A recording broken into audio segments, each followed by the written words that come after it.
Na jedinici za intenzivno liječenje Klinike za infektivne bolesti dr. Fran Mihaljević liječe se mališani iz cijele Hrvatske.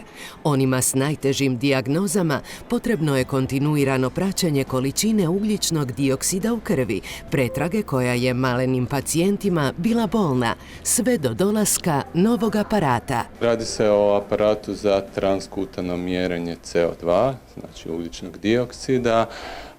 On nam pokazuje zapravo koliko je dobro nečija respiratorna funkcija, koliko dobro netko diše, odnosno koliko mu dobro pomažemo sa aparatom za disanje.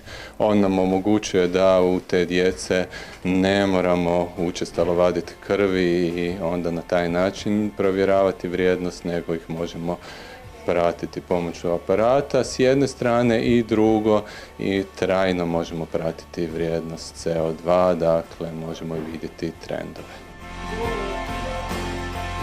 Zahvaljujem udruzi RTL Pomaže djeci i svima koji su sudjelovali u ovoj kampanji i omogućili nabavu aparata.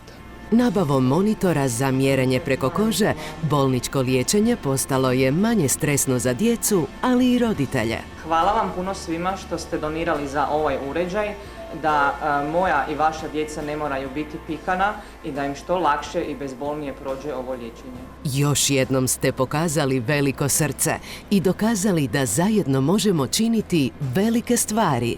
Hvala vam!